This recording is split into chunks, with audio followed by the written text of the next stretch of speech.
Business owners on camera, it's more compelling, it's more entertaining, and it's a lot more connection to anyone they're trying to reach. You're not going to hook near as many people and keep them for the entire video. If your goal is to burn out as fast as possible, do one video at a time and then start over again. Okay, welcome to another episode of the BYU Tech Transfer Podcast. Today we have Brady Meek with us. Brady actually does a lot of our videography here at Tech Transfer, but I'll let him give a brief introduction of himself, what he does, kind of his background, and then we'll take it from there.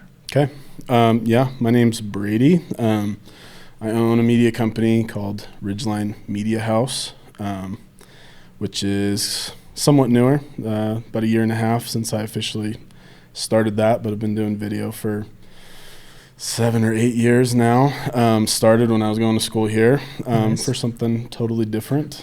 Studying construction management at the time, and then took a job in the facilities management, project management world for a few years, but did camera work on the side and weekends, and then... Yeah. So what inspired you to jump full-time into videography? Like what kind of catalyzed that decision?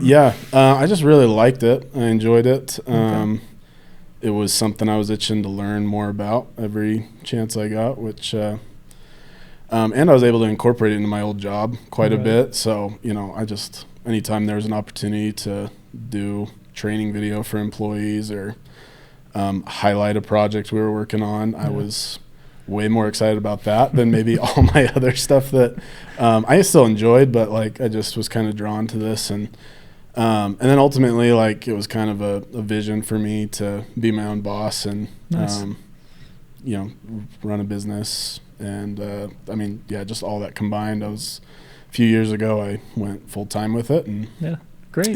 So. And do you feel like your background, your schooling in project management and construction management has helped you with videography, or do you feel like they're two completely separate entities? I know there's things I definitely could draw upon. Some of it might be a bit of a stretch, but I ultimately really love being organized, systems. I'm getting to a point in my business where I'm delegating some tasks, editing and that's whatnot. always a great place to be when you start growing a little bit. You don't have to do everything yourself. Yep, and there's just some parts of the job, any job gets old, and it's not necessarily the needle mover for what's going to keep me scaling and growing. So, I think there's things I did in my old job and, that project management background that I should probably apply more of, honestly. So there's some reasonable overlaps. Things that you can the creative side of it and storytelling and all that, that's my favorite, and that's what I'd love to dive into more. But there's just, with anything, there's administrative tasks that have to be done, and, all the boring stuff has to happen too for, Exactly. everything, all the wheels to keep turning. So. Well, and the reason that I wanted to talk with you today, Brady, is that aspect of storytelling and creativity. So in tech transfer, we often end up with, people say it all the time, right? Solutions to problems, and then we're trying to find the problem that, people care about and are willing to spend money on. And the aspect of storytelling and trying to have an emotional connection to the technology through entrepreneurs or people who might invest in it or people who want to roll it into a company can be difficult. And one of the ways that we've tried to bridge that gap is by doing a little bit more videography, trying to create sell sheets, just trying to make the technical opportunities as realistic and understandable as they possibly can be through some storytelling. And so in your work focusing on videography, you do more than just, the Tech Transfer Podcast. You do all kinds of things. How important is storytelling in kind of the creative videography process? I think that's what people care about is, you talk about solutions that people are seeking out. It's because they first experienced the pain. So anyone can rewind the tape and say, well, I struggled with this. And if you share that story, automatically you're going to connect to your demographic, your target audience who you created the solution for in the first place. So there's that side of it. Another thing is, human beings want to be entertained. There's different types of videos that are strictly informative, but I think anytime you blend an entertainment factor of, whether you're telling a story or watching a transformation, that's what's going to pull eyes to your service, your product, right, or your brand in general. And so I love video. I mean, I'm biased, but I think the statistics also show that I didn't write it down, but 86% of consumers, don't quote me, are watching some video high content before yes. they buy anything nowadays. So, well, I mean, how often do you go to like buy something on Amazon, and if it doesn't have a video, you go to something else, right, and try to find one who has somebody actually interacting with it or something to help you understand. Yeah, my wife teases me because I don't buy anything before I watch like 10 YouTube reviews, find the bad, find the good, do too much research for like I could probably invest that time into making more money, and then it doesn't matter what product I buy. But but yeah, no, I think maybe I'm not like every consumer out there, but I think everyone, like you said, is tuning into some form of visual video, whether it's a testimonial or explainer video on how a product works. That's gonna help people make more informed decisions rather than reading a description of how the product is supposed to benefit you. Yeah, absolutely. And I would say from my experience, like there's a difference between a video that is, I don't want to call it like overly informative, but it's just like there's no connection there, right? You're just watching either images fly by or words or somebody's talking, and like there's nothing, right? I'm sure we've all experienced this where you get 10 minutes into the video and you're like, what am I even listening to or watching? Like I have no idea what anybody's talking about. I'm not following any of this. There's no overarching story versus I've watched, an hour-long dissertation on some movie, right, where they're just dissecting it, but they create this compelling narrative, and there's this story even just to their analysis of some other work of art. And I think that's missing a little bit in tech transfer. So I'm excited that we're focused a little bit more on it, and I'm excited that we've kind of tapped your skills. And I mean, have you seen that in your own work over time, where maybe you started with a little bit more disjointed, just pictures and images, and you've kind of come to a better storytelling point? Or is that something that you were kind of naturally gifted with early on that you really had a good feel for? No, I'd say it's definitely a learned skill. I wouldn't say I'm a master storyteller naturally, but like you're describing, I mean, sometimes, there's two things that I thought of when you were saying, sometimes you get deep into a video. Maybe you're trying to just find the information and you're like you said, 10 minutes deep, and you're like, this is going way over my head, or this is just too much, or like I just wasted 10 minutes. On the flip side, some creators or people that are putting videos out there are so compelling with their hooks and their storytelling. You're like, get to the point already. I'm trying to learn whatever I thought I was clicking on.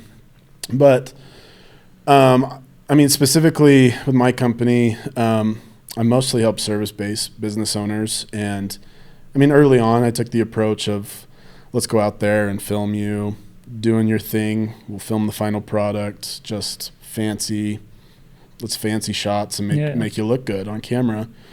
And now we're incorporating a lot more of why did you start this project? Like a home builder, for example. Them introducing a video, whether it's short form on social media, of this client came to me because they wanted an ultra modern home, and we have these credentials, flash all their past projects on screen, and we really connected with their style.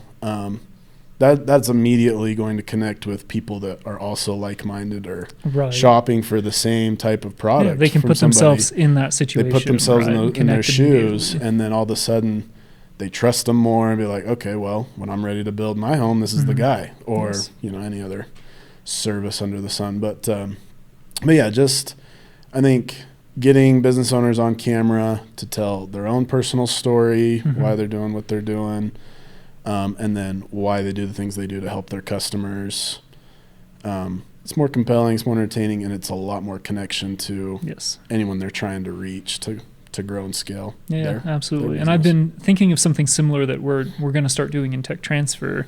We've been doing the podcast. I think that's going really well, but I'd love to bring in some past licensees and like have them kind of walk through the licensing process and their experience with starting a company and some of the pitfalls to avoid, but try to create more of that narrative, emotional connection early on for people watching.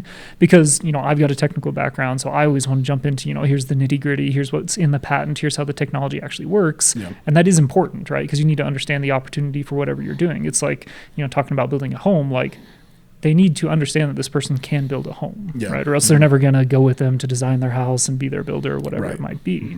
But if you miss out on that emotional connection in their understanding of how they fit into the story of what you're trying to do, then you're not going to hook near as many people and keep them, for the entire video, and ultimately keep them informed about what it is that you're actually trying to accomplish, which for us is licensing technology, right? Or for small business owners, it's getting their business out in the world. Yep.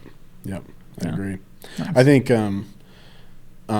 to that point, I think the word personal brand is obviously trending right now. Yeah. And I don't know how long we're going to ride that train necessarily, but I like it because yes, you need to lay out all your credentials for the job that people expect you to do.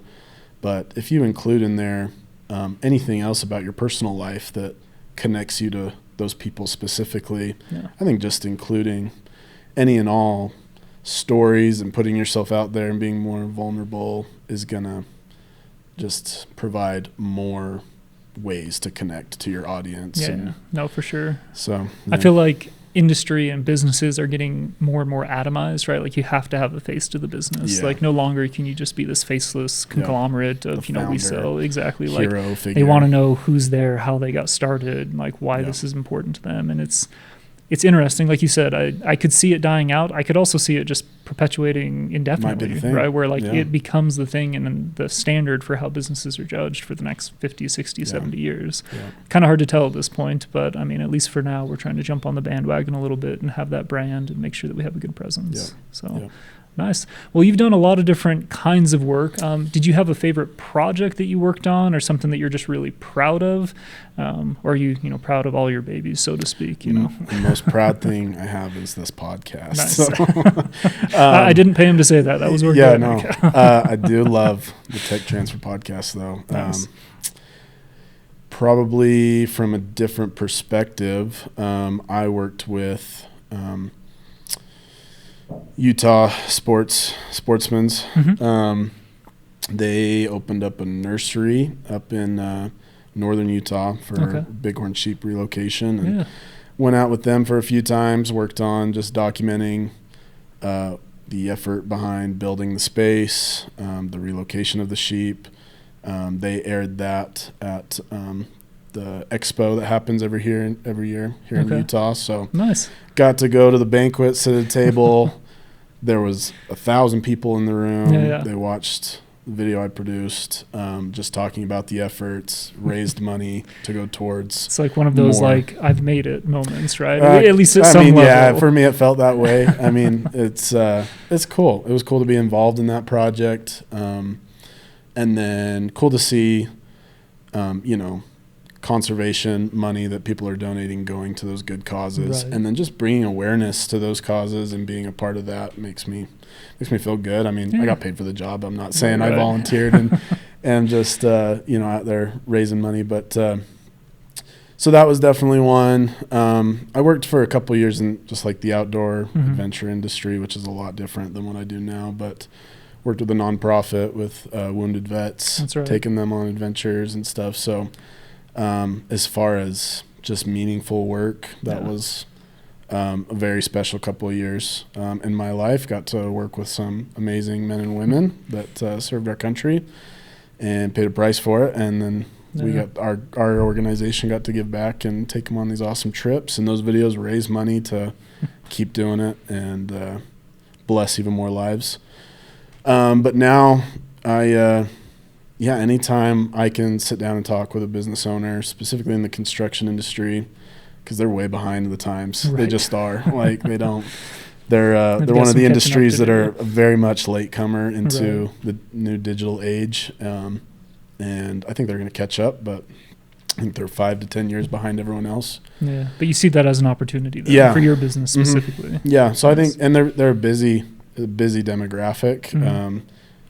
I understand them. I was, the project manager role, and they need to outsource that as much as they can, but they also need to get on camera and tell their story. Yeah. And it's easy. They're building these amazing homes and or remodels and transforming, people's projects and lives. And it's an easy story to tell. I really think so, but they're just too busy to do it themselves. So I love coming in and helping them. I think they get a good ROI on investing in telling their story. So no, that's great. So maybe a piece of advice from you, if I can ask, is let's create the situation. There's an entrepreneur. They've started a new company, right? They know that in this era of personal branding, that videography, being on social media, like these things are going to be important to building not only their personal brand but their company brand, right, surrounding this technology. So what advice would you give them on how to get started, maybe where to get started? Do I need a videographer to start? Can I shoot things, with my iPhone and then just post those? I mean, what kind of advice would you give from your perspective? This is going to sting because I definitely need to take this advice and apply it more. I think any video business owner will attest it's hard to create your own content when you're focused on client work. But I would say the best advice would be decide on anything and just be consistent. I think slow consistency of getting in front of a camera is going to pay off the most, and then there's an obvious progression to that. So first of all, I don't think you need to invest a dime at first. Everyone has an iPhone they already bought. You can do a lot with that. If you post once a week to start with, just decide to stick to that. I would say even pick one platform. Don't try to do everything. Don't try to do it all at once. Like figure out what works for that platform, master that, and then with short form video content, it's easy to make one piece and then YouTube Shorts, TikTok Reels, Facebook, LinkedIn now I think even has short form video. So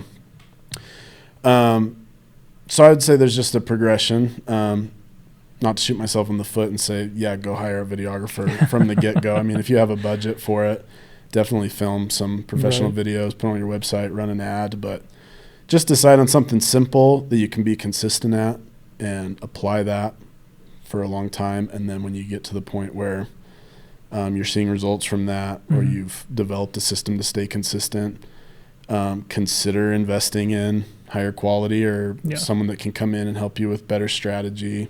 Well, and I think that point comes when it becomes a bottleneck, right? Like early on with any business, your hope is that you're going to be getting millions of orders or millions of inquiries, and you're just going to be so busy. Be viral, right? And that tends to not be the case, right? You tend to have a lot of time to work on things yourself, right? Your time doesn't have a premium on it yet. But as you start to grow, there becomes like a natural tipping point where it's like, okay, I was spending, 30 minutes a day generating some short form content and posting it, and now I don't have 30 minutes in my day, right? It's not your most valuable task that you could be doing. And that seems to be about the point where it makes sense to, okay, let's bring in somebody who can now focus on this and not only maintain what we were doing, but start to expand it and start to maybe reach out to different platforms and really help capitalize on that early consistent growth that you did early on, right? When you were small and nobody knew who you were and nothing went viral, and use that and start to expand upon it and really help secure that brand for you long term. Does that sound like a reasonable? Absolutely. Okay. I would say BYU Tech Transfer is a perfect example of that too, because year and a half ago or so is when I first started helping with podcasts here and there, but you guys were already doing Zoom calls and we just started with what we had available, right, which was Zoom calls. And I don't think any of us were super comfortable jumping on camera early on, and so we started with just voice recordings, right, because that's what we were comfortable with. But quickly learned that that's not super engaging, right? Just listening to people that you've never. And you reach so many more platforms by turning on a camera if you're already. Well, recording. And then there's so much double dipping once you have some of the long form content, right? We'll sit down and we'll do a 30-minute podcast episode, even if it's just us on our Zoom cameras, and then that gets chopped up into 20, 30 different short form content, which we can then share, and it just gives a large pool to pull from as you're looking to consistently provide that outward facing engagement for people on social media. And I'm not a big social media person, but it's been a good learning experience. So I can definitely relate to your advice there that yes, it does work. It takes some time, it takes some diligent effort, but it's worth it. Yeah, it's been cool to see your guys' growth because you guys are very consistent. You have systems that get pushed out. So, and it gets easier over time, right? And I think that that's one of the things from your kind of project management background is that you just start putting systems in place, right? And pretty soon you're not thinking as much about it as you were before. It just becomes part of your day-to-day and what you're doing. So that's great. Nice. Any other advice that you would give, or is that kind of the bulk of what you're looking at? Where did we start with that? What was the original question? Just advice to an entrepreneur who's starting their own business. The only thing I could think of is, this is the second podcast that me and you or not me and you, but Dave was here earlier recording today. So, a lot of short form content and even sometimes podcasts, if it works out, batch record. Not to give away our secrets, but we do that every couple of weeks, and you save money and time by sitting down and doing the same thing for a big section of the day. Dedicate that time to writing out all your scripts or recording all your videos. I know one thing that Dave does that he's really good at is he'll schedule a lot of his posts to go on social media like all at the same time. You don't have to manage it every day. So he's not thinking about it. So he spends an hour knocking that out, and then it just goes every day. He's got something posting, and again, it just becomes a nice regular system. Say if your goal is to burn out as fast as possible to one video at a time and go from A to Z on the steps to produce it and post it and then start over again. Anytime you can combine steps, and there's just ways to make it easier on yourself. And then all your editing and then all your posting. It makes a lot of sense. I encourage my clients to. So with that, is there any technology on kind of the or coming out in the videography space that you're excited about specifically that's either making your life easier or improving the quality of the content that you can create? Yes. There's obviously some AI stuff that's coming out, and I've just barely dipped my toes in it. I use a program called Topaz to just upscale quality of videos. Nice.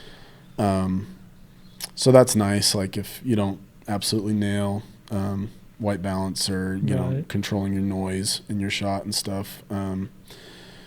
There's I haven't used them, but I think there's programs that I think maybe you guys mentioned use them to chop up short form videos. So we use Opus Clip. It's pretty simple. You drop in like literally a YouTube link, and then it pulls out short form content for you, grades it, gives you recommendations on which ones are the best, and then you have the ability to edit it. So again, something that would have taken an incredible amount of time to put all that together, to put up the subtitles, to chop it up. It'll give you 10, 15 clips in a matter of minutes, and then you get to pick and choose which ones you want to post. So that's super helpful. So, and then ChatGPT is an obvious one for, a starting point for scripts or questions. I think even just ideation of like, what do I want to, because you can burn out like trying to create content over and over again. And you're like, man, I've had this same thought 50 times. I've done it 30 times, right? I can't do it another time. So using it to come up with some additional ideas or bounce ideas back and forth can be really helpful. So I think, anything that's going to assist in the editing world, that's the biggest roadblock of, keeping up with jobs. And that's my bottleneck in growth, I think, honestly, is can I keep up with all my edits? And so there's delegation, but finding the right editor that, you like their style, they connect with you. Editors definitely have a particular style. That's just a hiring challenge that you'd find in any industry. But good problem to have, though. But eventually, that'd be cool if AI could just watch my screen, how I edit things, stylize what I do. Just learn from you specifically. Copy and paste to a different form of content, and then I can just tweak it. Honestly, I wouldn't be too surprised if that doesn't come out in the near future. I would, I think everything you're seeing, that doesn't seem like too far of a stretch. Now, do you do much with like drone cameras or drone shots? Is that something that you feel like adds value to some of the work that you do? I think you have to be tasteful with it. Okay. It obviously depends on the project. Right. There's some aerial only shoots that I do that that's the best way to capture everything. But as far as just, I think when drones first became a thing, they obviously were way overused. Right, everybody was using them for like every you're watching, shot. you're 5 minutes deep into just aerial shot after aerial shot. I honestly put maybe 1 to 3 aerial shots in like a brand video or something for a company. But yeah, I mean that's the thing is us camera guys, there's not enough gear in our closet ever. Like for every idea you have or unique perspective you want to capture, I want every lens under the sun and the drone on hand. Well, it's kind of funny because with like prototyping, which I've talked a lot about, like it's the same way where there's like an endless list of tools that you need, and having the specific tool to do the right thing or the right lens to get the right shot, super important. But you might only use that tool or that lens like once a year type of thing. So anyways, just trying to balance the ideal shot or tool or whatever it is that you're using versus generically what can I use over and over again. So very cool. And it's a skill to just, like I said, just the iPhone in your pocket. It's a skill to figure out best way to capture visually, and I think audio is even more important. So just being creative with the tools you do have is I think the most important way to capture anything. And then maybe jumping back to the storytelling aspect of videography a little bit. So if you were looking to create a brand, right, for your new startup, is there any kind of like emerging trends in the storytelling, like people doing certain things? You don't necessarily want to jump on every bandwagon, right, and try to keep up with every single trend, but I wonder if there's anything that you would recommend for people to do, first quarter 2025 that might help either set them apart or put them in the running with people in the same space. Yeah. Anything that you've seen? I think this is harder said than done, but documenting the early stages of whatever you're doing, I think is killer because I think there's a lot of people that they just grind behind the scenes and they build something, and then they want to go back and tell their story, and that's not as relatable as I see. I bet going back to the personal brand thing, I think if you put out there what you're trying to build, you're going to gain followers and people that support what you're doing along the way. And I guess probably depends on the product. I think we've all had that moment where like you're looking through your phone, you're trying to find pictures of that one thing that was important to you or whatever, and you just don't have it, right? And I'm not a big fan of, having a phone up for every event and everything that you're doing. Right. But kind of in that theme of building your brand and building your story, if you are consistent in some of those early things that you recommended, right? Posting, taking some videos, taking some pictures, then when you get 5 years in and you need to look back and you want to really drive home, that story that you have of this is where we started and this is where we are now, if you have that content to pull from, that's much, much easier than looking back, you've got one screenshot and one little video, right, in the dark where you're talking to yourself. Like that's not going to be as compelling. So I think having that long-term vision for yourself and betting on yourself to succeed, to make it worth your time to actually capture some of those moments is going to be important for people. Definitely puts you out there. If you makes you uncomfortable. Post your goals or tell people what you're doing and then you're not there yet. So but I think erring on the side of having that available versus not is probably worth the embarrassment of not hitting your goals, right? Or whatever. It's also a good push, if you hold yourself accountable. Make it known that, hey, I'm building this company. Yeah. Love it. Okay. Well, thank you so much for being here, Brady. Do you have any other last minute thoughts or anything that jumped to your brain while we were talking that you want to share with everybody? I can't say that I do. Okay. But thanks, no Bennett. worries. Appreciate it. No problem. Thanks for being here.